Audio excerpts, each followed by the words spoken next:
Great. So thank you, everyone, and welcome to this webinar.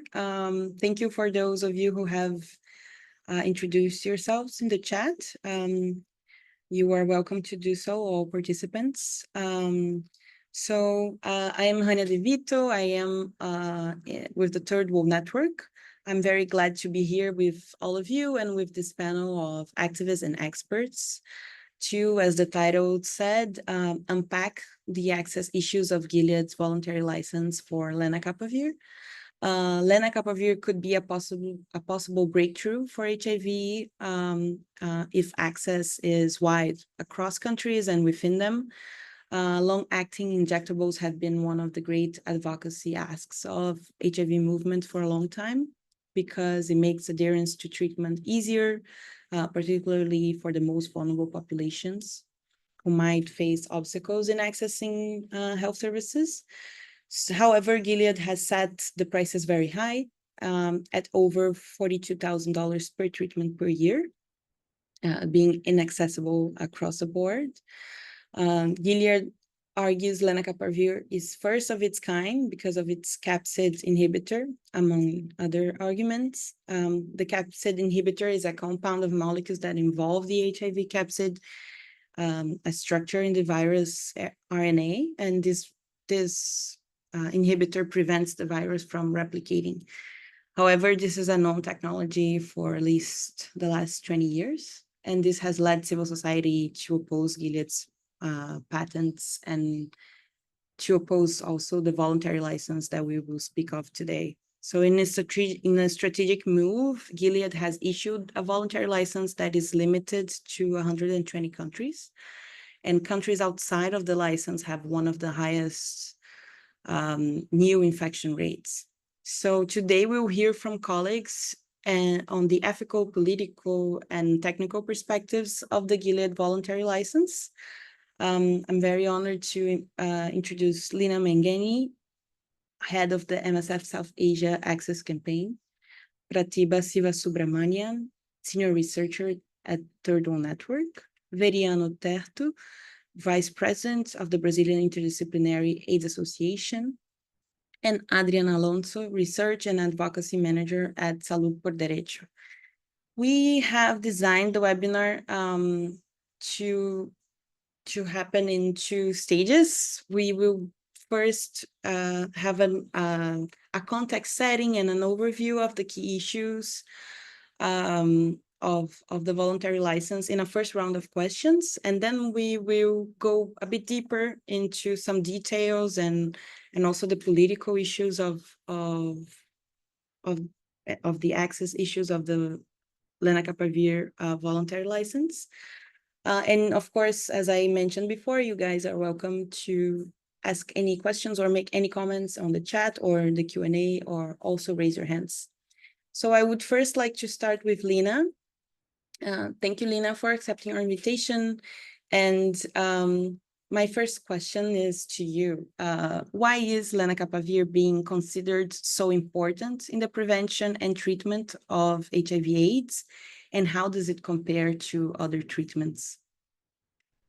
You know, when we first started to work on HIV and AIDS, we very quickly, as lawyers who did human rights work, realized that there were certain very vulnerable communities.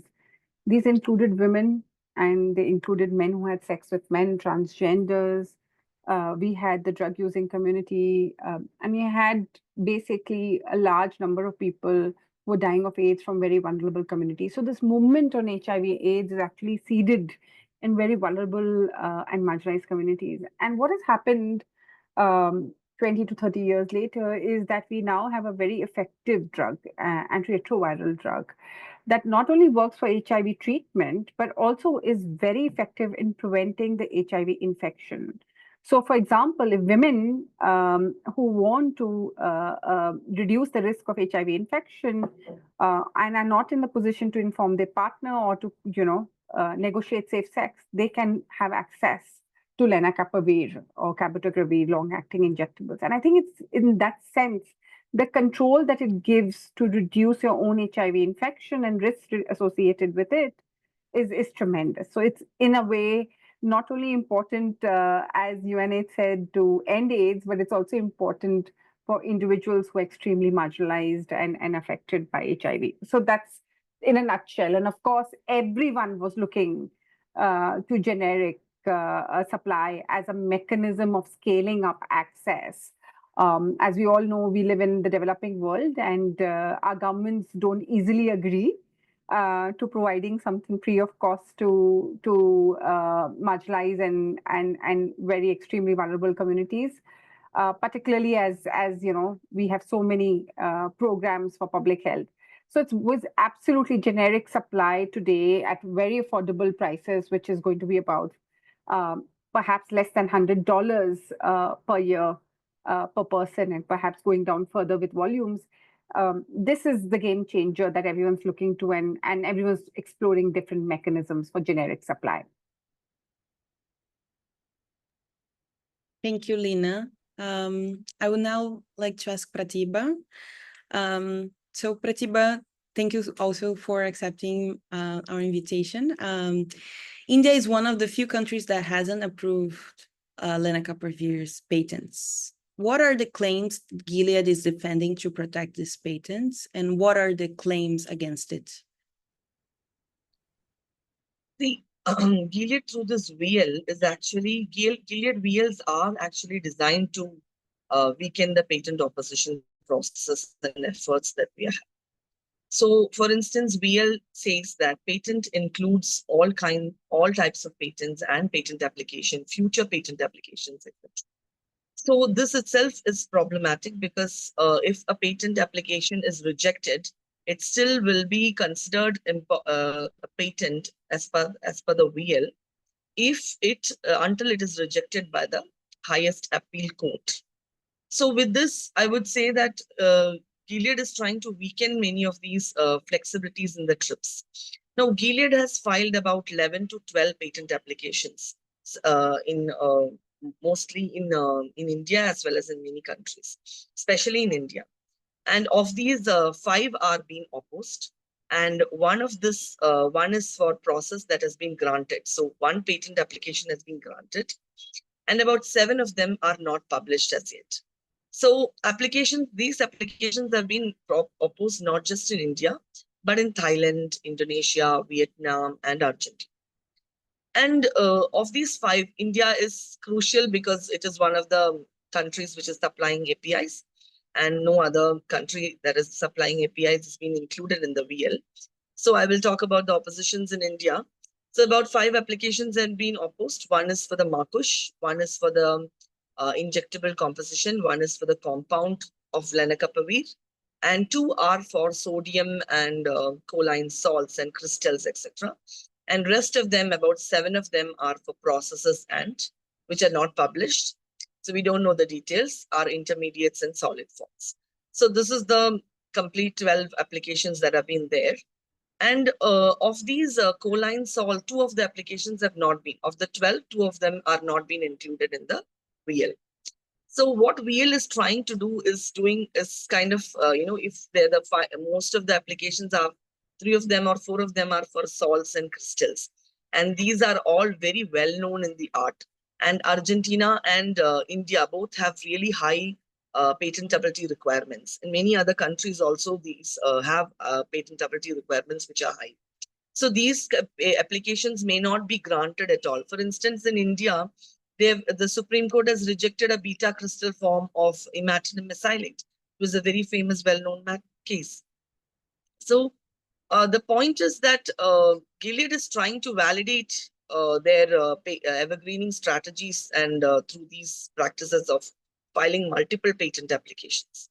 And also what I wanted to emphasize was that Gilead is also putting low quality patents and giving importance to weaken patent standards through these practices and legitimizing, these low quality patents as such in most of the countries for salt and crystals, etc. What is also interesting about this VL is that about of the 120 countries, the first patent that has been filed, 86 countries they have not filed the patent application. And in the second patent application for the compound, about 81 countries of the 120 countries, they have not filed the patent applications. And 48 countries are LDCs, which do not have the obligation to grant patents. So you are, through your VL, you are actually pushing your the patent rules and trying to validate your patent rules, patent and patent rules through your VL. So this is also highly problematic about this VL. So that's what I want to emphasize here.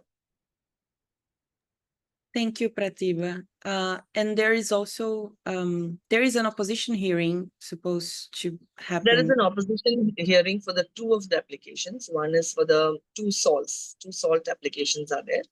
And they also include the crystals. That is coming up on the 27th of November in India. Okay, so a date for us to have in mind. Thank you. I think this leads us to Adrian. Adrian from Salud por Derecho has been one of the authors of a study that break down a few details of Gilead's license, and he will present to us his findings. So, Adrian, could you provide us with an overview of the key issues regarding access that this license will promote, please? Yes, I think I'm sharing my screen now. Yes. Okay. Well, first, thanks so much to the organizers for inviting us to present the analysis that we did on the voluntary license that Gilead issued. All the recognition should go to my colleague Jaime Manzano, who was actually the person who did the analysis. I'm just basically a spokesperson on behalf of Jaime. I'll go very quickly through some of the key aspects of this license. As has been mentioned before, the license covers 120 low and middle income countries and includes a commitment to supply at cost price to these countries until generic companies that are part of the agreement can start providing the medication.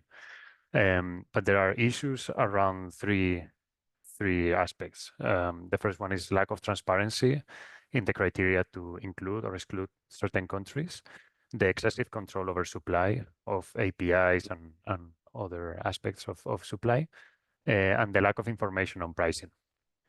Adrian, just a question. I'm sorry to interrupt you. Yes, of course. Do you have slides, or is this just for people to be able to download? Okay. Okay, Voilà. because it wasn't passing. Okay, great. Yeah. Go on. Yeah, no worries. So when looking at the countries that are covered in the license, we start seeing some of the issues, right? So you see that Latin America is basically excluded almost entirely from the license, as well as other countries in the Balkans, China, and so on and so forth. But Latin America, it clearly stands out as a red part of the map. That's one thing. The other thing is that some of the countries included in the license are those that, as was mentioned before, have already started patent opposition processes. Now, this, causality doesn't mean correlation doesn't mean causality. So I'm not implying anything here, but I think it's something worth looking at. Why these countries are included, if there is a reason that these are the countries that are, right now opposing some of the patents. And also another thing that kind of stood out was the fact that while some countries that participated in the clinical trials are included, like South Africa and Thailand, there are others like Argentina, Brazil, and Mexico, and Peru that were excluded from the license. And just, to remember Helsinki Declaration that says that post-trial provisions must be arranged for all participants who still need an intervention identified as beneficial and reasonably safe in the trial.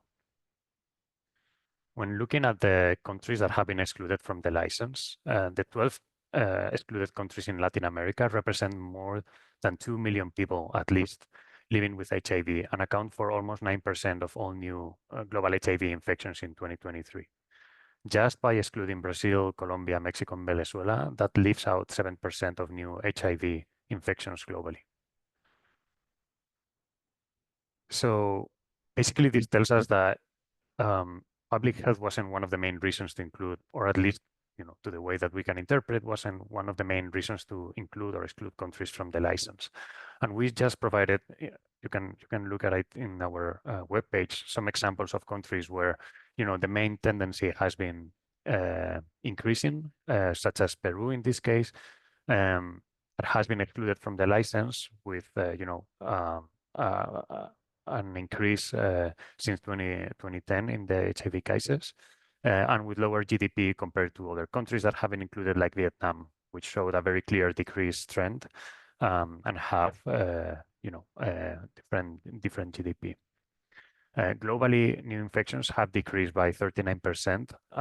In Latin America, which, as I mentioned, was one of the regions that was completely excluded, there's a 9% increase between 2010 and 2023. With regards to the different barriers to global access, I'm going to refer here to my colleague and friend and expert in access to medicines, Dr. Melissa Barber, who made a very great analysis on Twitter on this issue. But just mainly there's two things to highlight. The strict control over the supply of materials and over the relationship with suppliers that Gilead has in the license. This limits licensees' ability to choose suppliers and negotiate terms independently outside of the license. But also the restrictions that were set in the license to sell the medication to countries that are excluded from the license in the case that these countries issue a compulsory license. And obviously, this can influence access to treatments in those countries. And finally, coming down to prices, and this is almost my last slide, there hasn't been any kind of revealing of the prices in those countries that are outside of the license, or how much the medication will cost in included countries until generics arrive. As has been mentioned before, the price, and you have here a figure from the study carried out by Andrew Hill and collaborators, the price goes above $40,000 per treatment. And the study shows that the treatment can be manufactured and sold through a cost-plus formula for as little as $40. So this is self-explanatory on why this is a problem when you have countries paying 1,000% more than what it costs to produce. So basically, it's a bad voluntary license because of the countries that it excludes, because of its capacity to limit the use of TRIPS flexibilities, because of lack of affordability and transparency criteria, and because it might serve as a tactic to protect patents in those countries where there is patent opposition.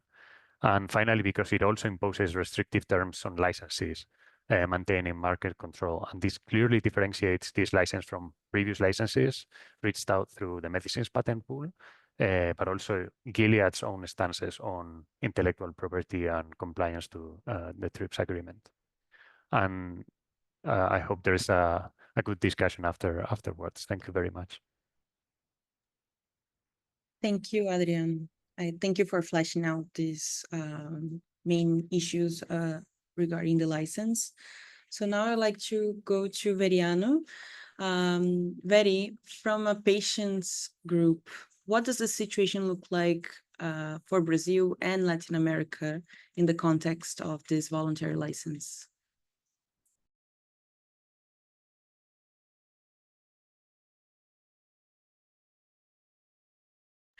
Wait, your mic is off? Well, good morning, people. It's still good morning here. Thank you very much for the invitation to be here and to pose a voice from Latin America in this discussion because we are already excluded of all the licensing for the newest ARVs, but also many times also excluded from the discussions around the world on the issues of treatment because probably we don't speak English. No, English is not our we're more Portuguese and Spanish. And okay, but let's see the situation here. In Brazil, we still have about 40,000 new cases yearly. in about 11,000 deaths caused by AIDS or related to AIDS yearly as well. So it's still a major public health problem in Brazil, and about 1 million people living with HIV and under treatment. So it's quite challenging to keep up and to scale up the program of access to treatment in Brazil currently. And as people has mentioned, we are excluded from from the voluntary licensing of Lenacapavir. We don't understand it very well, as Adrian showed here. The criteria are completely confusing and not easy to understand if they are, nor if they have any sense, because I don't understand how Vietnam, that is probably, or Indonesia or Malaysia, these are countries with high levels of income than Brazil in GDP as well, and we are excluded, no, as well as other Latin American countries like Peru, that faces lots of poverty, or even Colombia, Mexico as well, of inequality. This is the point. And we are, and it's very perverse in one sense, since we were one of the founders of the UNITAID, and by consequence of MPP, and we are one of the preferred sites for clinical trials development in the world. No, we were one of the sites, still are one of the sites for Lenacapavir and being excluded, and with this high number of AIDS cases, no, and in Latin America, and we have a patent law that foresees, that includes all those TRIPS flexibilities, but the current political and economical context in Brazil impedes us. It will be almost impossible to issue a compulsory licensing for Lenacapavir or any other drug now covered by patent at this moment in Brazil, despite the Doha Declaration and whatsoever. And of course, I think it's also a shame that in the world we accept that institutions like the World Bank and other financial institutions create and impose criteria like low and middle income countries that are completely colonial to define and public health policies and initiatives. We should question that very deeply, no, and put the pressure how those because they are not working, they are not fair, they are not just, they are not appropriate in as we see in these cases. But those acronyms, LMC, MDC, are very frequently used everywhere, even by progressive movements, and we should try to begin to question them and refuse them, because this is kind of very, very colonial, and that responds only to the interest of the big pharma and market interests now. So this is the situation here now. Lots of really, it's really, really complicated and worrisome how to keep up and to scale up our universal access to treatment program at this moment, and even to keep up our public health system. No, because we don't have only AIDS, we have COVID, we have cancer, and we have also malaria, TB. All those diseases are treated for free and universally by the public health system But how to keep up with these high prices of medications and all those restrictions to incorporate innovation is quite a challenge at this moment, a very political one, and we will need very much mobilize of people in here in Brazil, domestically, nationally, as well as internationally. Thank you so much, Veri. This was great. I would maybe just like to comment that Brazil is one of the countries that has been excluded from the license. And Gilead has said that it would distribute doses for people who were directly involved in the clinical trials, but that is still against the ethical norms of distributing it to the community, right? And not just to the individuals who were directly involved in the clinical trials. So I think you brought up some very important issues that we will... Because it breaks universality. If you give only to some and not to everyone, it breaks, it infringes the universality of the public health system. So this would be a problem here as well. Yes. Or you have a universal access program, or it's not universal. Well, you must choose. Yes, thank you. Thank you for this. So for our next round of questions, we would like to go a bit deeper, and I would like to start with Pratibha now. So Pratibha, could you explain to us how is Gilead using of anti-diversion tactics and also hurting TRIPS flexibilities with its voluntary license? And also if you could also highlight their impact as well. See, thanks, Rania. Can you hear me? Can you hear me? Yes, yes, So please. this Gilead voluntary license, it is imposing very strict distribution restrictions also. That you can only, Gilead licensee can only supply to either hospitals or government facilities or alternate care sites, which is your community pharmacy or pharmacy-based clinics, maybe community health centers, etc. Which looks as if it's good, but the problem comes when they try to control the anti-diversion of their anti-diversion clauses. So what they have done is, in the anti-diversion clauses, they have said they have brought in one is that before any licensee brings the product to the market for the first time, they should, about 3 months before, they should inform Gilead. And after informing Gilead, they have to start, along with Gilead, they have to have an anti-diversion plan.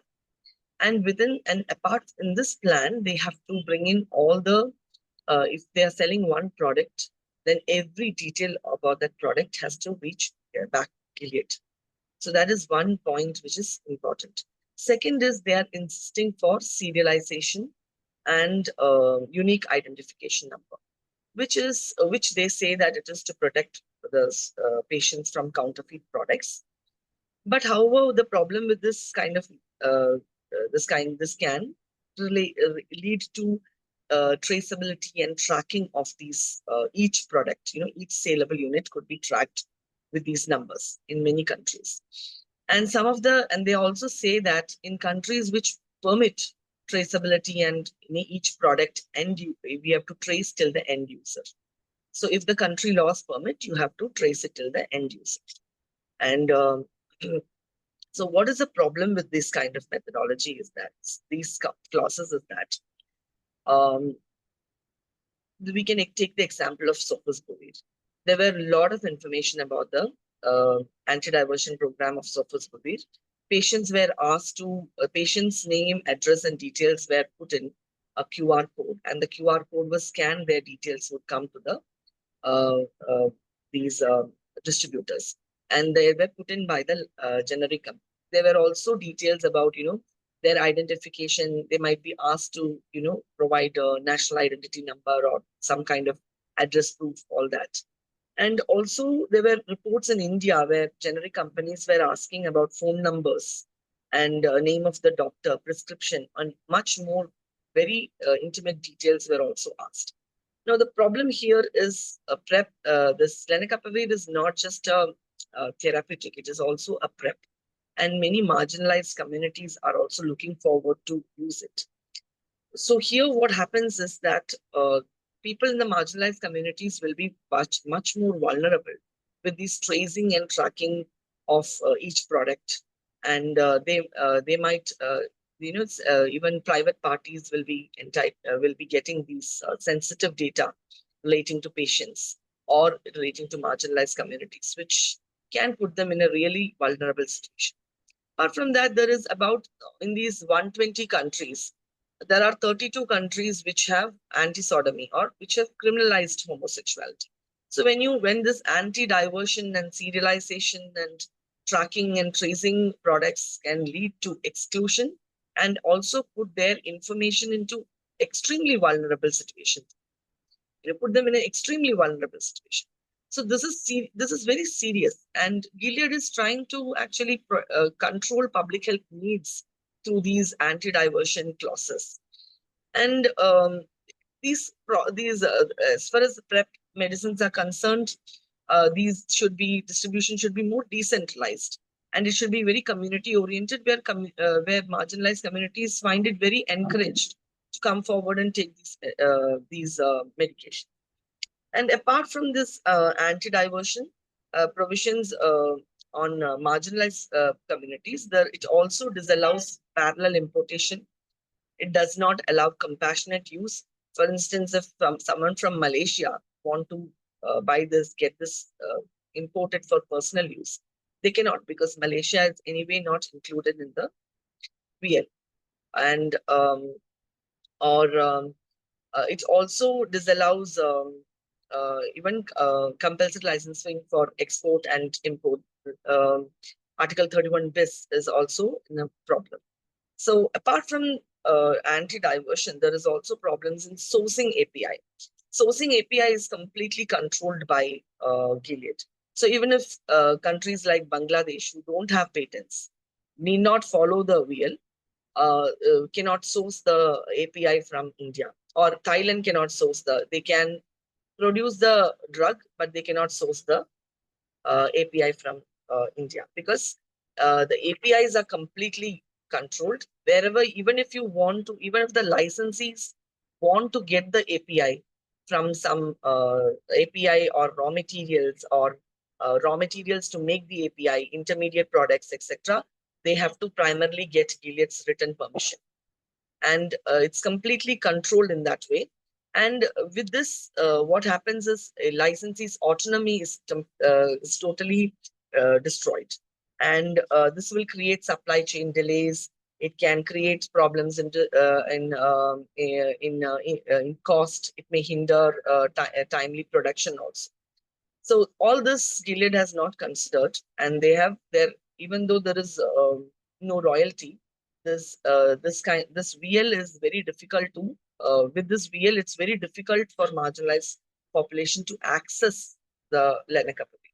And also there is another part. This VL also does not allow combinations to be included in the VL. So there is islatravir trials going on along with Lenacapavir, and Merck and Gilead have said that it's promising, and Gilead has filed a separate patent application for islatravir. But still, Gilead has not included combinations as part of the voluntary license. So these are some of the serious issues that are coming up as part of the VL, and which may cause access issues. Thank you, Pratibha. This was great. I think we've gone a bit deeper into the license, and I would like to ask, from what we've presented here, right, from what you've presented, and Adrian, and also Veri and Lina before, I would like to ask a follow-up question to Lina. So Lina, we've been discussing this voluntary license, and I would like to, after this question, maybe go into still talk about the license, of course, but maybe talk about more propositions and concrete cases. So for us to maybe finish this first cluster of questions, I think my question after all of this information is, have voluntary licenses been, I'm sorry, been sufficient tools for universal access? Well, actually, this is the double-edged sword kind of situation. Of course, if you ask Latin America, of course, it's not universal access. If you ask countries who are interested in local manufacturing and they want to access the API from licensees, because the licensees have already mass-produced the API and they can lower cost tremendously in the finished formulation. Of course, local production is affected in countries that are excluded. Worse, I think one of the provisions that was actually removed in the TDF license early on, which was contributed to the MPP, which now blocks supply to countries who are issuing a compulsory license and may want to access the API or the finished formulation from India. So I think it's one of those licenses that we need to be very careful of. There needs to be much more detailed analysis of it. And I just wanted to highlight a very key point, that if there was universal access due to voluntary licenses, why were so many buyers clubs set up as a response to hepatitis C? From China to Australia to Eastern Europe to many countries, I was part of those buyers clubs. We were taking generics to all those countries, And I just wanted to sort of highlight that this is what Gilead is now trying to shut down. It's trying to shut down the governments who are issuing compulsory licenses and want perhaps the API to make their own drug or the finished formulation. It's shutting down civil society responses to lack of access, which is the buyers clubs. And of course, in that whole process, it's policing everybody who's taking the drug. So, I mean, in tremendous impact on human rights, if you can look at it from that perspective. So yes, we gained short-term gain and long-term pain is something that I would describe the Lenacapavir license as. And we've got a long way to go to address some of the language in the voluntary license, but also to, it's a massive challenge to Latin America and other regions who've been left out on their response to how they're going to get access to Lenacapavir now. Thank you, Lina. So maybe to follow this question, I would go to Adrián and ask you, Adrián, from a perspective from Europe, how should CXOs like Salud por Derecho address this issue? Yeah, thanks for the great question. Maybe I can put it as a sort of Christmas tree, kind of desires, or the way we see it. So I think there's two overarching principles under which we ideally would like to work. The first one is that this case requires nothing less than global cooperation and action, and of course cooperation and action among countries. It would be great to see countries joining in issuing compulsory licenses, as including those countries that are already included in the voluntary license from Gilead, as the article that Fatima Hassan shared on the chat. I think we would also like countries to have more clear, transparent pricing mechanisms for these and other HIV treatments and PrEP and et cetera, et cetera. But I think it's also necessary to have some sort of global civil society movement. This is a struggle that affects every country. Of course, it influences differently. And I'm not saying that all the impact is equal, but at the current prices, lack of access impacts communities in high-income countries. And injectable PrEP levels are super low globally.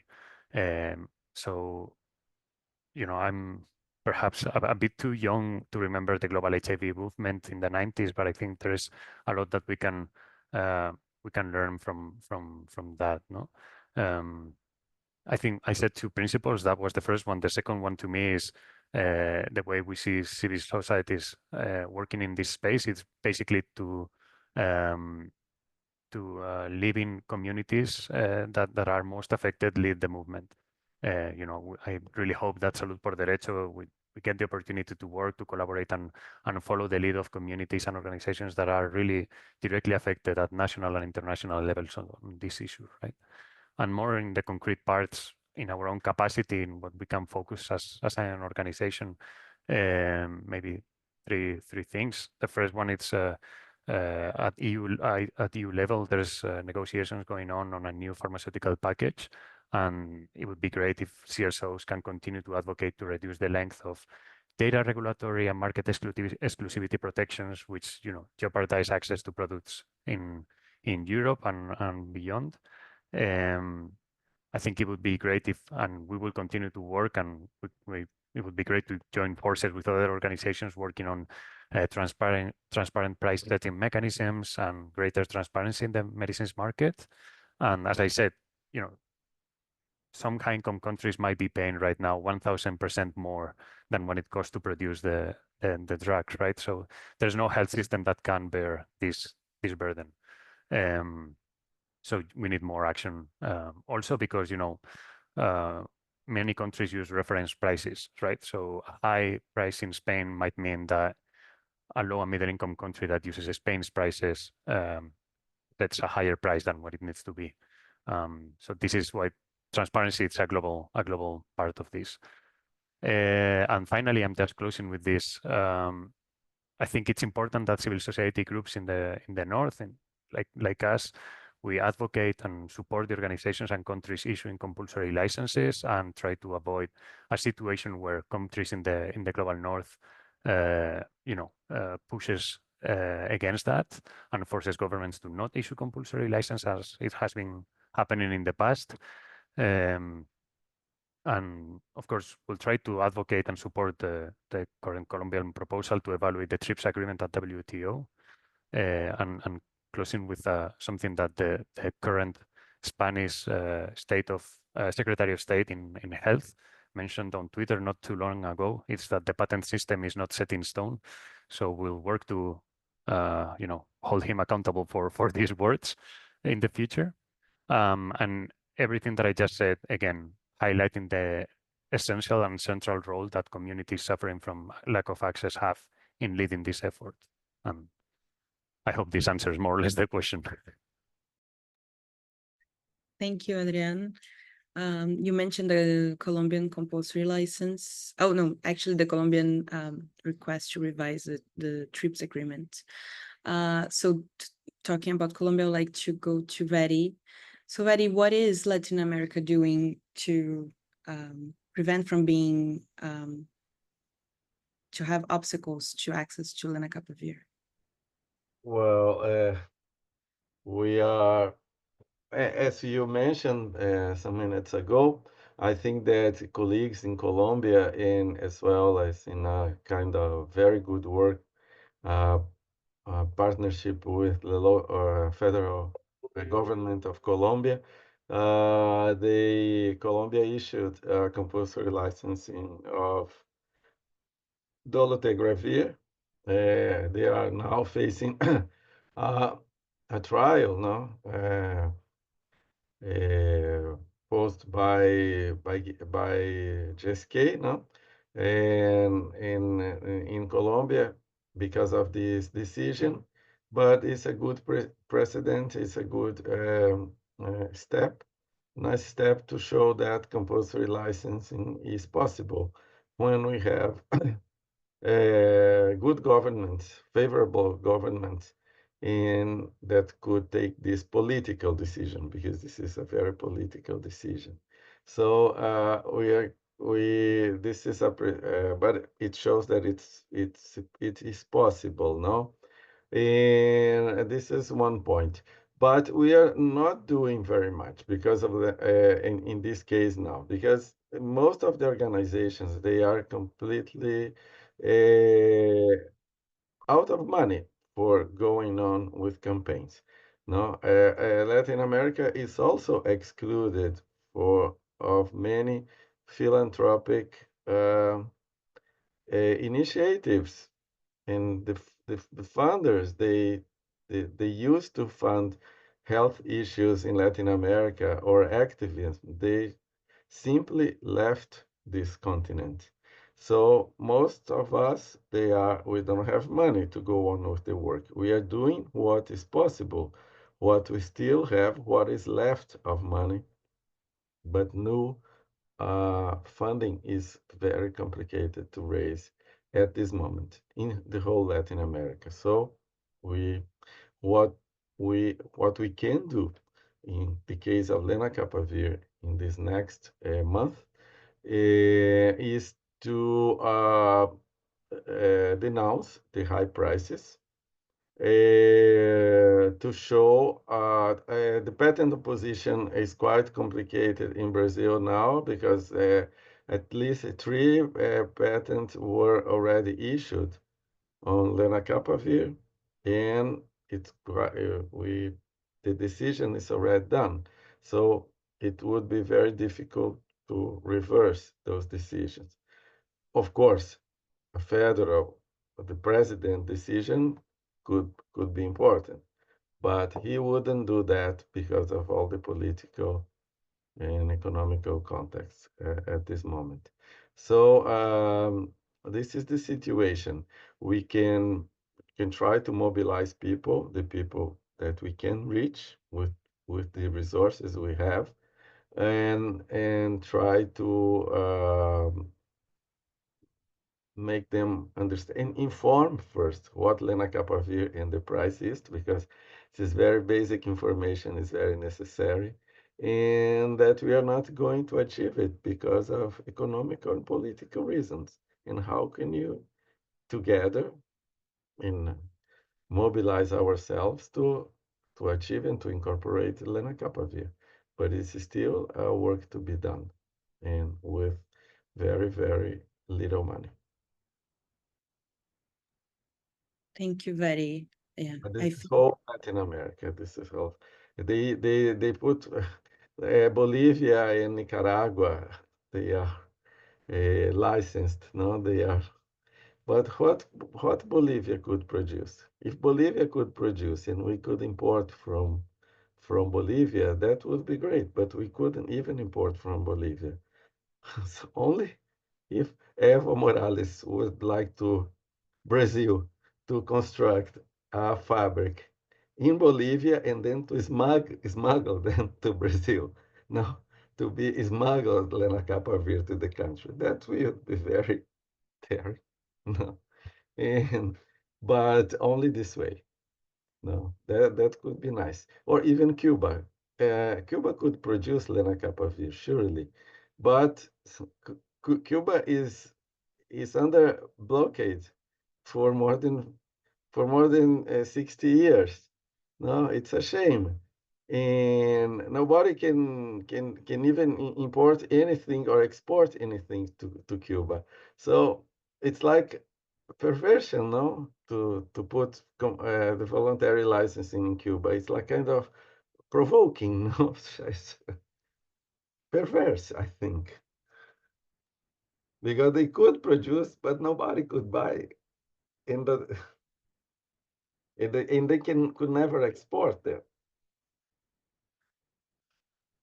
It's terrible. very, no, it's actually very sad that the conditions that civil society and the space that we had to move in has shrinked even more, right? And maybe the great feat that developing countries have done in the beginning of the AIDS epidemic perhaps could not be repeated, also because of what you said, of what you brought, of how civil society organizations are being underfunded for this work. So maybe this leads us to Lena, who speaks from the MSF Access campaign and from MSF. And Lena, maybe you could come in on this if it's not too sensitive for you. And also, and I would also ask you to maybe comment what you think civil society and other stakeholders, what would be the main points to go forward in face of this license? Your audio is, you're muted. So I think we have to tie the two important parts of this movement together. Latin America and excluded countries' movements to get access to Lenacapavir either via local production or other mechanism of importing has to be preserved. And I think this is where all of us can agree that the anti-divergence clauses. So if Latin American civil society is going to challenge Gilead on the exclusion, one of the important things is to also all of us together to support Latin America by challenging the provision that prevents a licensed generics from supplying the API or finished formulation to Latin America. And that's a direct undermining of the Doha Declaration on public health and TRIPS. And I think this is something that we need to very quickly move on, because if one corporation does it, others will do it too. And the second thing is that the anti-divergent clauses that Pratibha highlighted, which are not community friendly and require policing of marginalized communities so that a few doses do not reach other countries who are not included in the voluntary license through bias clubs. I think a very thorough analysis through human rights lawyers like Fatima and others needs to be done, and a complaint needs to be filed to the UN Special Rapporteur on Health and others that these provisions undermine the confidentiality of marginalized communities and are in a way policing the drug. And in some ways, these are clear human rights violations. So I think these are the 2 points, not as MSF Access Campaign, not as MSF, but I think we have a lot of work to do. I think a lot of minds have to go into analyzing these provisions in the voluntary license, and whichever movements put out a call for challenging the exclusion of Latin America from the territories and finding a way of doing compulsory licensing, we need to be on standby to support them. I think this is where I'll end. I think we've just started the battle on Lenacapavir. I remember the days when we were on PEG interferon and we were looking for sofosbuvir and daclofenhidramine, and we found ways of getting to those. So I think we are just at the cusp of starting this movement.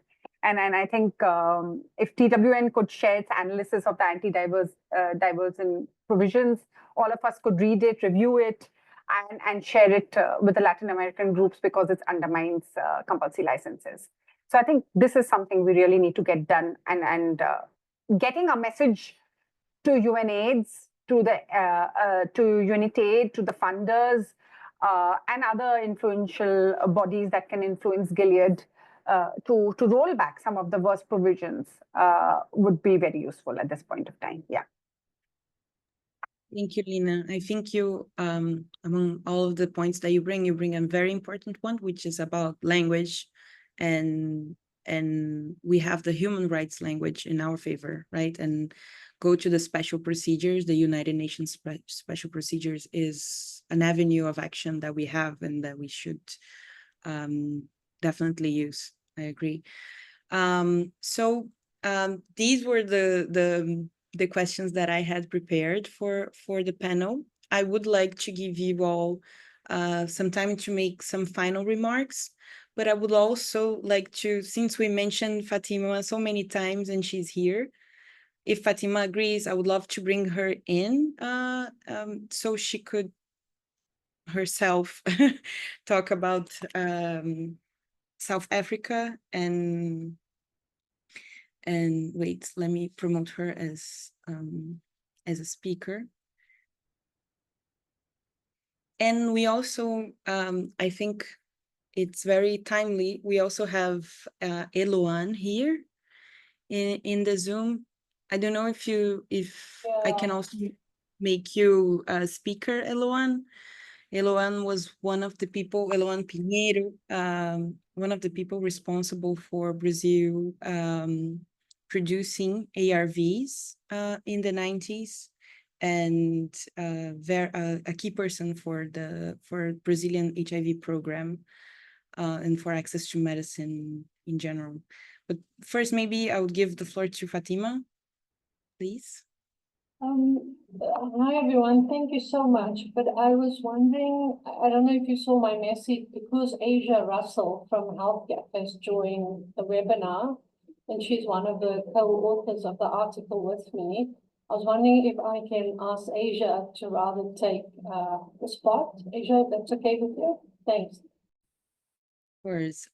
Oh, she just joined as a speaker. Asia, and Yes. Luzma too, who could speak about the Latin America. Please, Asia, go ahead. Oh, well, it's a pleasure. There are so many experts on this call. And I think what we need to focus on right now, as Eluan, as Veriano, as Fatima and Lina have said, is that the conditions in 2000 that allowed for explosive and powerful, radical, disruptive action, those conditions did not happen on their own. They had to be constructed by directly impacted communities who mobilized and organized and demanded action, along with human rights lawyers, along with clinicians, together fighting back. And I think what's happened now in 2024 is, frankly, so many civil society organizations have become so gentle and polite. At the same time, the main funding streams for this work have been gutted. Whether that's the OSF investment in public health and access to medicines over the years, so that there's almost an assumption that community organizing and mobilizing at the grassroots can happen without money and automatically. Quite the contrary is true. So I think what we have to do now, and what's laid out in the article, is come together and strategize so that we are demanding much more forcefully a set of interconnected and strategic actions. First, action by countries with the production capacity to prioritize Lenacapavir production for export at scale. Even if we know the challenges are great, regulatory challenges, legal challenges, et cetera, it's only through projecting these demands that Gilead starts to understand our power.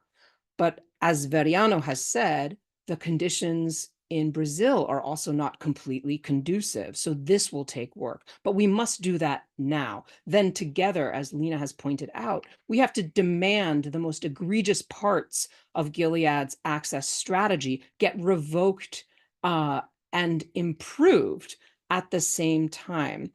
Complaints to the UN Special Rapporteur on the right to health are an excellent idea. We've used those tactics and strategies before. I think we need to challenge duty bearers in high-income countries to commit now to non-retaliation. And when they don't, we need to confront them, and we need to aggressively campaign against Gilead's greed at every turn. And we also need to explicitly link access to this game-changing prevention tool to its urgent need as a treatment tool, and resist any effort to divide the two. In fact, as Veriano knows better than anyone in the world, the fact that Brazil has been cut out of so many comprehensive, truly global access strategies means many people with HIV in Latin America are at much greater risk for multi-drug resistant HIV. So again, to see the hypocrisy of Gilead cutting out co-blistered treatment formulas and restricting indication to treatment experienced individuals is just disgusting. It's deeply unethical, and it will prolong this pandemic. So I think we need, as civil society, to really recognize that the stakes are much higher than they have ever been before, and plan a campaigning strategy built in South-South solidarity that truly meets this moment, because I don't think that we're there yet. Gilead is certainly treating this not just as business as usual, but worse than that, given the game-changing nature of this technology. And other duty bearers, frankly, are not raising the alarm either. I think Fatima's pointed out that UNAIDS is also shying away from some of the most important pronouncements that it should make. So we need to really work with our partners and really be quite blunt, because with 1.3 million new infections every year, that's our job, that's our responsibility. So we've laid out some concrete, immediate next steps that we have to pursue, and it would be wonderful to continue to collaborate with partners on what can happen next. I mean, Brazil has the presidency of the G20 now. South Africa is next. The meetings are just around the corner. How can we build on this? Thank you, Aja. This was electrifying. I would like to give the floor to the speakers and also to the audience who we have many comments in the chat about smuggling and and other aspects of what we talked about today. But you are welcome to come in. I didn't say that so objectively the first time, but participants are more than welcome to post any questions and comments in the chat. We also have, maybe before we go to the panelists, just we have like some more objective questions and some comments in the chat. I would like to highlight David's question to Adrian and others, and also to Veriano. To Veriano, he's asking, David is asking about what are the political issues that prevent Brazil from pursuing a compulsory license? And to Adrian and others,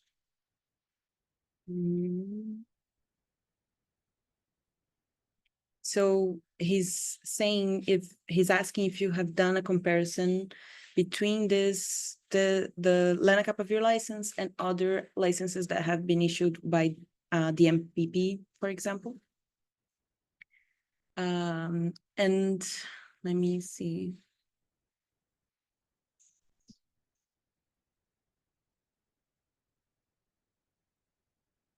So Dr. Anthony is also asking about if a strategy that would have better acceptance was to change the diversion clause, the anti-diversion clauses. If you can, I don't know if you guys have access to it in the chat. So I'm just going through them so you can make some final remarks and also address what was said. And Asia and Fatima, you guys are also welcome to come in.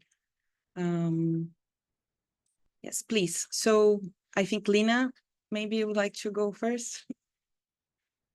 I would just simply say this, that, Anthony, the anti-diversion clauses, there can be a number of ways to amend them. But of course, the three big issues, of course, are that they are trying to ensure that the pharma companies who have the licenses are the ones who trace it to the last mile, and which is a very challenging process, not only for the generic company, but most importantly, this is going into communities and raises issues of confidentiality. So any amendments to the language would be useful. And I think the first thing, as I said before, we need to, read the clauses and break them down. I remember Rohit Malpani, Jessica Burry, and me had done this in the original license of SOF. So we really need to use and analyze how we can ask for the amendments, and a direct request to Gilead to withdraw and amend some of these provisions. Yeah. And they're coming in direct response to countries issuing compulsory licenses, as we've seen with Colombia and Malaysia. On Hep C, Malaysia did one, and Indian companies did stepped up to supply, as did Egyptian companies did. And of course, that's one of the key reasons why they want the provisions in there. So it's going to be a tough battle that to get them amended, but we should try. Yeah. The first is the analysis that we need to get right among ourselves. Yeah. Thank you, Lina. Adrian? Yes, so on the question on comparison between licenses, we didn't do it systematically, and we just highlight regarding the lack of reference of to affordability in Gilead's license. One paragraph in the license agreement between the Medicines Patent Pool and the Spanish Council of Scientific Research, where it says that MPP will require in the sublicenses that sublicensees use commercially reasonable efforts to ensure that the products be made available in low and middle income countries at affordable pricing. I'm not very familiar. I mean, I don't know by heart all the other licenses, and I don't know if there are other similar references to pricing, but that's the one that we had noted down in the analysis. On the closing remarks, should I say something now, Rania, or? I mean, we still have a bit more time, so maybe we you can wait. Oh, but Lina has to go. But yeah, I think you can leave your final remarks for a bit later. I would ask if Pratibha would like to come in, and then Veri. Yeah, just on this comparison, I have not compared it with DTG, but I compared it with some of the just previous license that Gilead gave, that is Remdesivir. And that doesn't also have this track and trace mechanism, which is something which is, I don't know whether it's there in Sofosbuvir licenses, it could be there, but it is there in this license. And Sofosbuvir was highly controlled. You know, there were a lot of reports and newspaper reports, MSF news as well, where they used to give one bottle, and if you return that bottle, only then the next bottle would be given. So it was very controlled in that way. So we don't know whether this kind of methodology will be followed by the licensees here. The serialization is something which India has recently introduced, and they're also pushing for track and trace mechanism in India, and also all the drugs that are going out of the country. Also, they are trying to bring in the serialization, which might put marginalized communities in serious trouble. So that I have checked. Should I give my closing remarks now? No, just if you can wait a bit, because we have sure. more questions coming in the chat. So maybe we will answer them, and then I'll give you guys the floor to close. Please, Veri, come in, and then I will give the floor to Eluan and to Luzma, who have raised their hands, and Peter as well. Eluan, I think, please, Veri. I would like to mention some points that for me are important to pose here. One is that, as Asia was saying, in 2002, the context that we had was very favorable because we had money. So we had foundations like Ford Foundation, Broadfield Welt, Bread for the World, Miseria, Germans, all these people, they stopped funding activism in the work for access to treatment. Why? I think that we should start to call their accountability as well and to ask them what they want to do to improve access to medications in the world and what is their responsibility. Because you cannot only leave a country and stop saying we are not going to fund health anymore. No, this is like Bread for the World did. No, so in a time when we see that the most important funders for civil society at this moment in the AIDS field is Gilead and Viv. They are the most important, as well as Gates Foundation, who are against patents.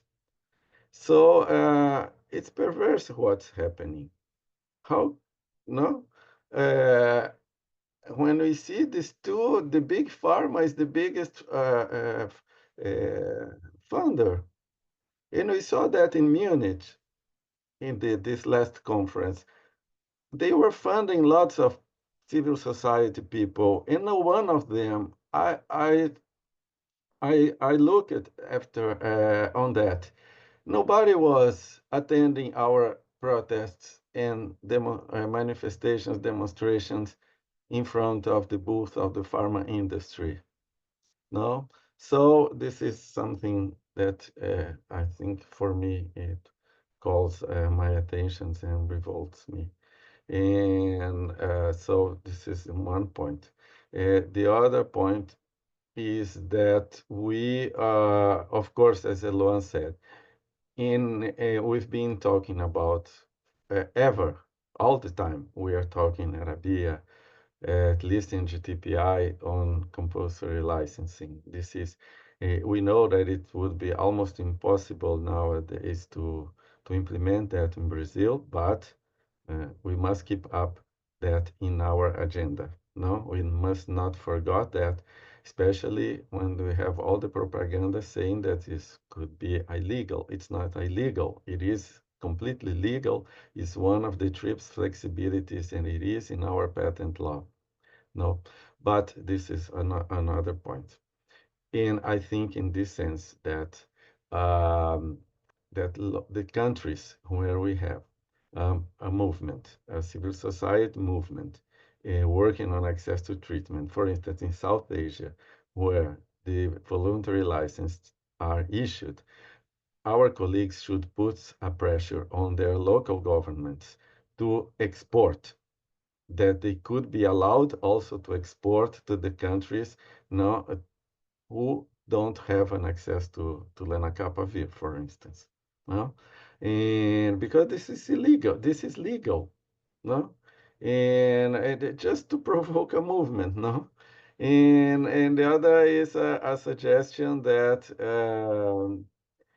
we should start people. We have experience. We have lots of very impressive people here in other consortiums and networks as well around the world. We are still something, no. And then I think that this live here, this webinar here should happen, or something similar every 2 months, for instance, at least during the next year, just to present the steps in what we've been doing locally, at least with some experiences, and what could we exchange and support from each other, no?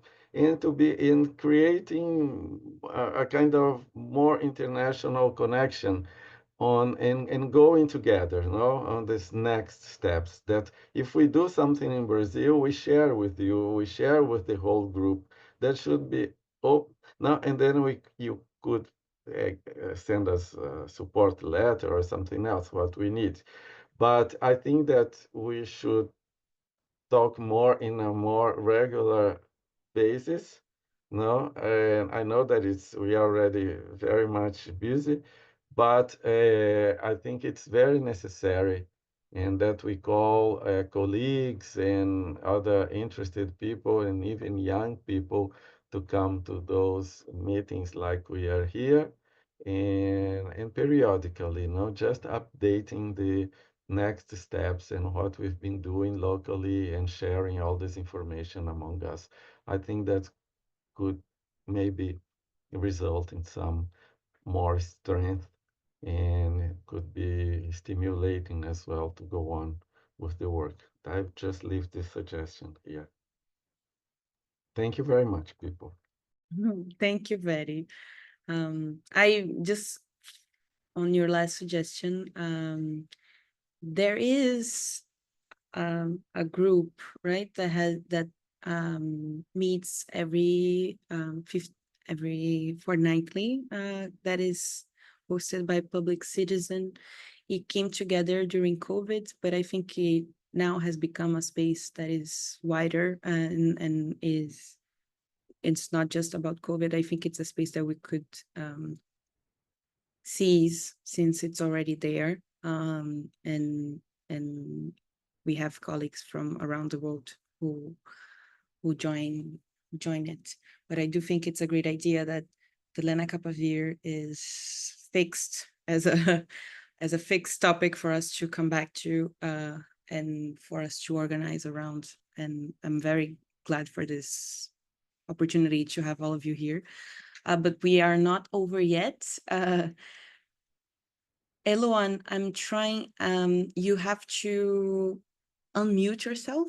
I don't know if you can do that if you know how to do that from your phone. You are able to unmute yourself, but maybe because you wanted to say something. Meanwhile, I would give the floor to Luzma, who's also raised her hand, and then Peter. Please, Luzma, come in. Gracias, Rania. ¿Me escuchan? Sí. ¿Aló, me escuchan? Voy a hablar en español. Bueno. Yes, yeah. So Luzma will speak in Spanish. For those of you who don't understand Spanish, you can turn on the interpretation in the interpretation button below and select English. Please, Luzma, go ahead. Buenos días, tardes a todos y todas.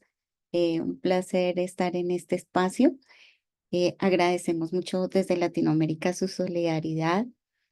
Quería compartir con ustedes que en Latinoamérica varias organizaciones que trabajamos en acceso como AIS Perú, GHP, ITPC, Vacunas para la Gente, capítulo de Latinoamérica, hemos estado haciendo seguimiento al lanzamiento del Lenacapavir. Muchas de las organizaciones han estado incluso preocupadas porque nuestra realidad está muy lejana de tener acceso a inyectables pronto. Sin embargo, viendo toda la promoción que se hizo en el Congreso Mundial, con los resultados de los últimos estudios, mucha gente se ha interesado más.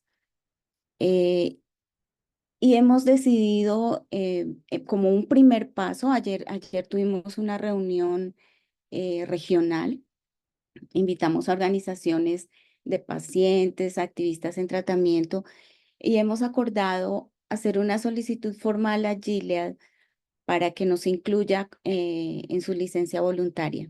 Sabemos que no es fácil, pero queremos, si no lo logramos, por lo menos queremos avergonzarlo. Los precios son muy altos. Latinoamérica es una región muy inequitativa y sin genéricos no va a ser posible que Latinoamérica tenga acceso. Actualmente hay varios países que tienen patente ya para Lenacapavir. La protección va hasta el 2037. Algunas otras patentes están hasta el 2034. Es decir que la esperanza de tener Lenacapavir está en los genéricos. Sabemos que no van a estar pronto, que se demoran un tiempo, pero vamos a empezar ya. Hemos hecho un modelo para que desde cada país enviemos solicitudes a Gilead directamente para ser incluidos y vamos a estar haciendo seguimiento a lo que pase. Pero paralelamente estamos buscando posibilidades para emprender el camino hacia la licencia obligatoria que muy seguramente vamos a tener que solicitar. Agradecemos su apoyo, que compartan información con nosotros que nos pueda ser útil para lograr esto. Gracias y gracias por la invitación.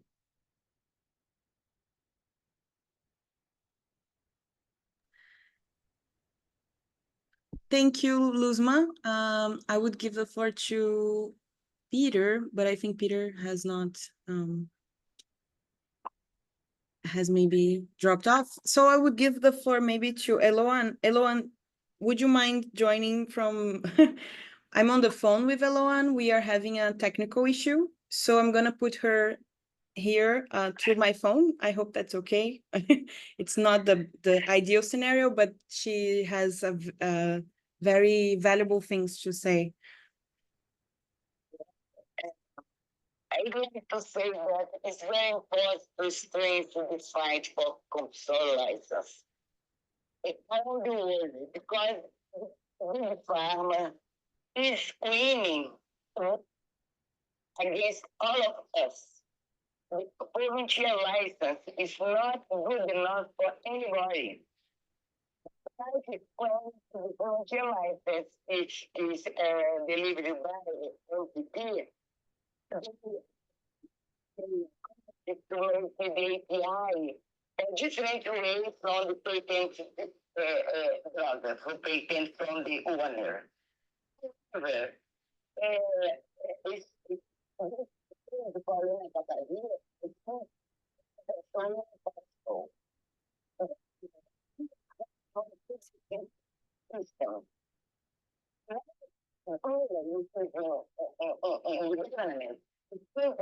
NGOs here should fight to get media Lula, to press the media, to press everybody to control license over this Lenacapavir, because I know that there is possibility to make reverse engineering to make the API in Brazil.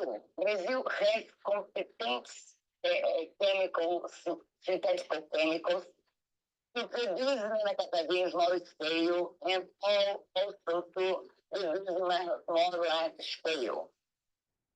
Then, I think the situation is bad, like Miriam said.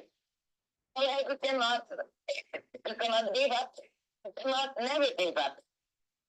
You know, and I know that some NGOs from the north, each one, I think, normalizing through NPP, the patent law.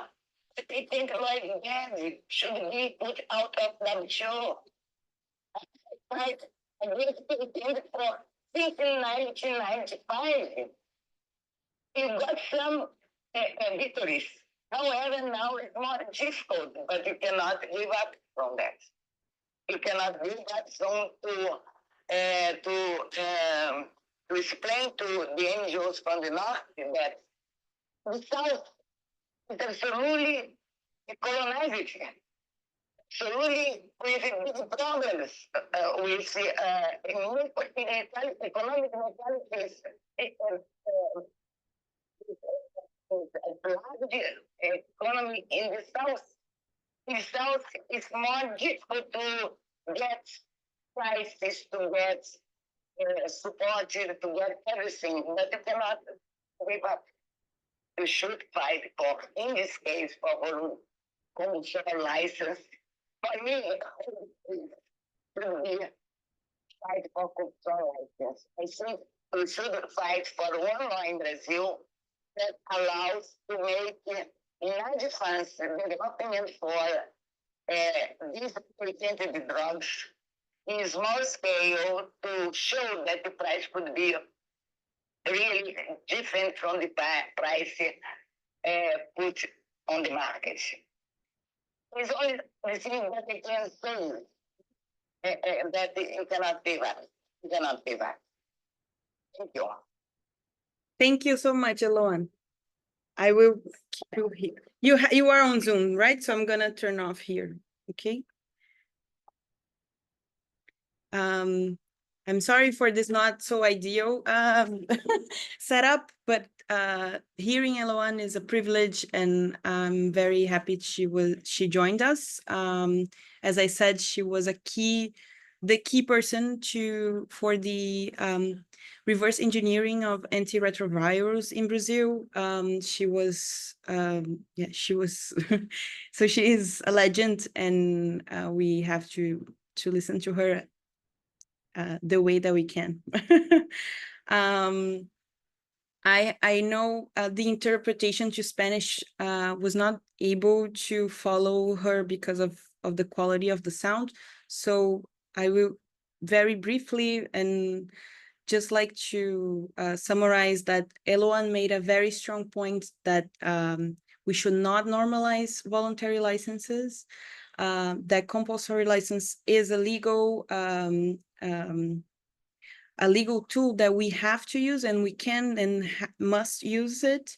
And she also explained how Brazil has the capacity to to produce lenacapavir and other drugs and vaccines and medicines, and that we have to fight for this and not give up, although the conditions, the political conditions are not so favorable sometimes.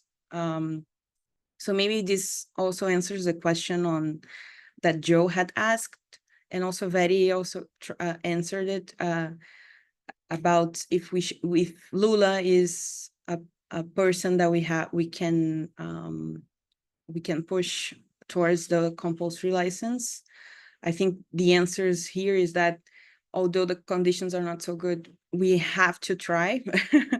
It's not something also terminal, but of course things are very difficult. But if we have a large and wide alliance of organizations across the globe, then we elevate the pressure, right? And we elevate the risks, and Lula could be more inclined to listen to us. So I would like to give the floor to the panelists to give their final remarks, so we can end this webinar. Veri, would you like to go first? I just wanted to respond to answer the colleague's question on the political situation in Brazil. Is that impedes us, no, that it's an obstacle for compulsory licensing at this moment. The idea, despite this is a kind of so-called center left-wing government, what they want now, what they believe at least, is that they could improve access to treatment not only for AIDS but as well as for other diseases in Brazil, is establishing a kind of public-private partnerships. No, for instance, between GSK or VIV and Fiocruz, our big foundation, or Farmanguinhos, no, to produce medications, because they believe, because I said believe, that those big pharma companies are going to transfer technology to Brazil, and Brazil would pay them for those technology, and we could produce them locally. They believe on that. No, in one example is the dolutegravir case. They established a kind of obscure, no, not transparent partnership between the government and Fiocruz and VIV to produce DTG in Brazil. Some years ago, this is more than 3 or 4 years ago, to start to this production. But so far, Brazil is still paying one of the highest prices for dolutegravir in the world. We denounced that in Munich on our work, and the government knows that very well, and also showed that price difference that we are paying still very high prices in Munich. But so far, they don't do anything. The dolutegravir patent is going to expire, and next year they should, and we pushed some pressure on them to compulsory license the DTG patent, but they don't do that. No, they are completely cowards to do that. They are afraid of doing that. No, because of the sanctions that the country could suffer from other trade sectors, no, international trade sectors and exportations and so on. No, but it is a very old patent. It's expiring in month. No, the reality is that despite this public partnership initiative, we are still paying a high price. And the reality so far, I show you here my DTG. I take DTG and Dovato, no, and lamivudine. You can see what is written here. The We drug. cannot. No, you no? No, my camera is not so good. Well, the money, it is imported by Oswaldo Cruz Foundations, Farmanguinho, and produced by Glaxo Wellcome in Avenida de Extremadura, number 3, Polígono Industrial Alenduero, Aranda de Duero, Burgos, Spain. So we pay $600,000 for to Spain, you know, to Glaxo section in Spain to produce, you know, but the government is still believing that public-private partnership would help us to develop a kind of industrial complex for health. No? It's they put in their head that they think that they will succeed in implementing a complex industrial complex for health in these countries, no? When they cannot even, no, and it are allowing Glaxo to file another patent on DTG, in this case, DTG and lamivudine. We didn't have lamivudine patent so far in many, many years. We are probably going to have them patent together with DTG to produce the fixed doses combination of Dovato. No, it's crazy, people, and we are denouncing that, but nobody hears us. And the government, they are deaf. They don't want to talk about that with us.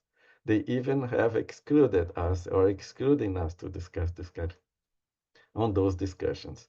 We are persona non grata in some of the events on medications because we are denouncing that. So this is the political context. No? Not even to issue a patent that was already rejected once. It was filed, it was issued only because they appealed, the Glaxo appealed, in an old patent, and they are completely coward to issue that. No?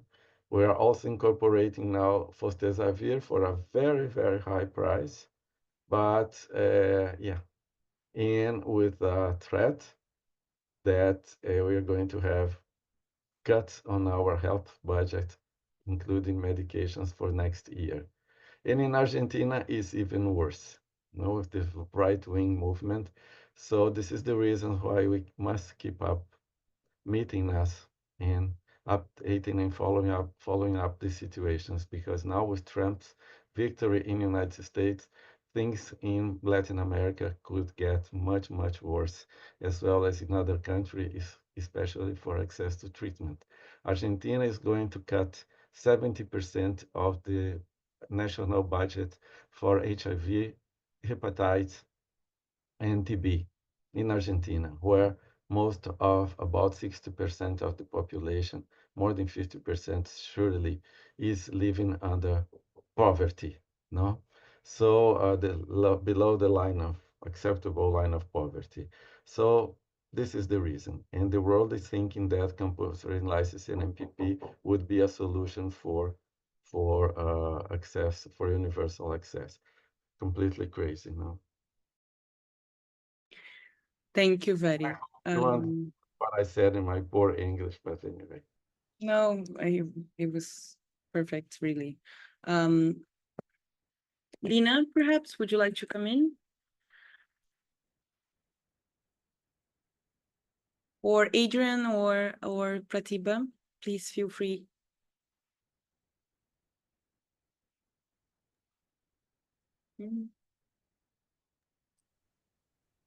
Right?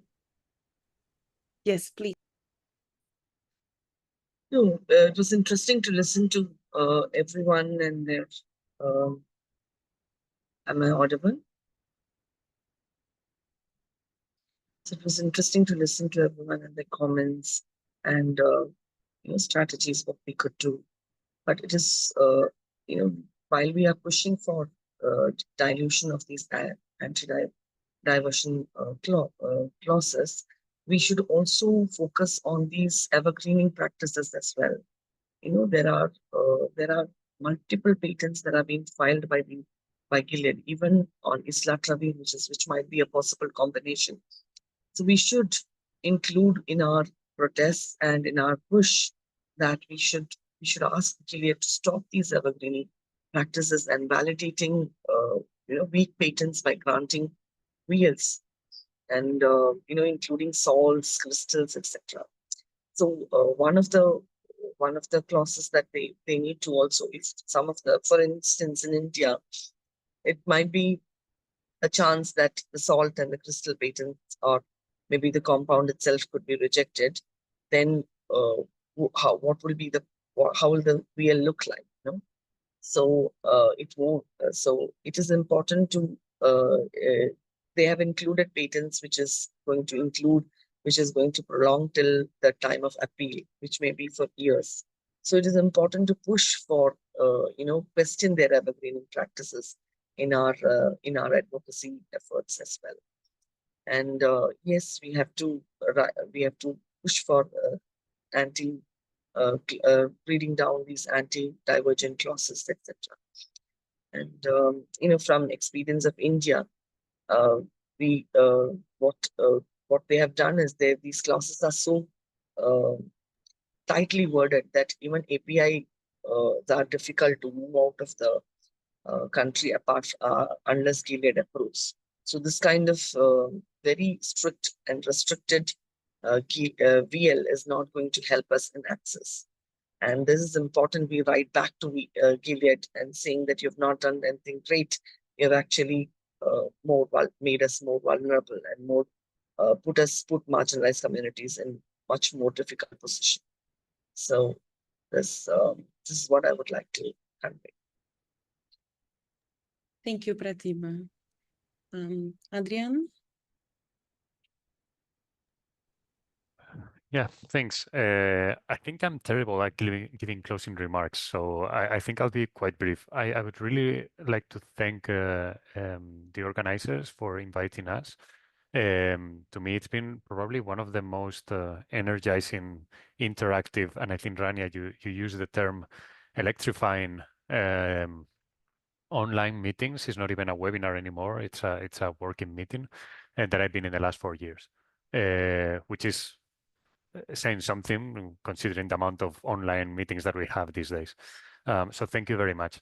Thank you very much to all the people that took, I think, like about 1/4 of their working day to listen to what everybody had to say today. I think that shows the huge commitment that there is to fight for this issue, and it really highlights that we are in the good fight.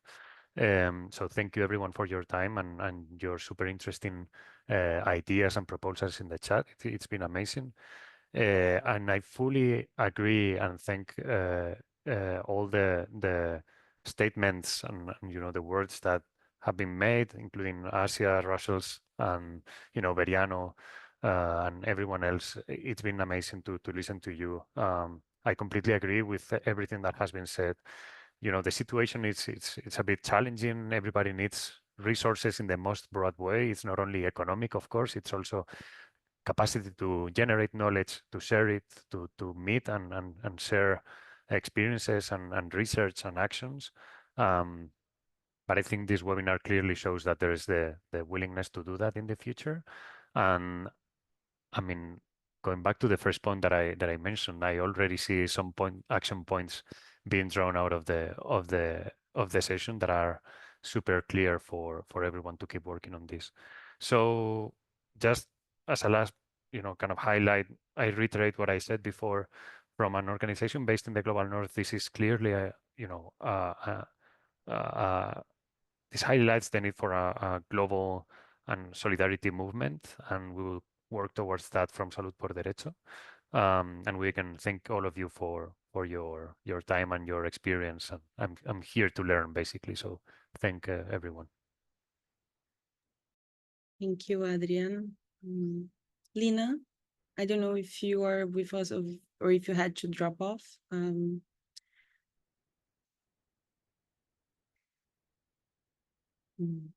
I would really like to hear Lina do her final remarks, but I think she's not able to. As Adrian said, we've put some some tentative action points that we've discussed during this meeting. Thank you so much, everyone. Thank you to the speakers and to everyone who joined us and were so engaged and interested. We definitely have to keep this conversation going. Thank you so much. I think this is it, and we can end the webinar. Thank you so much.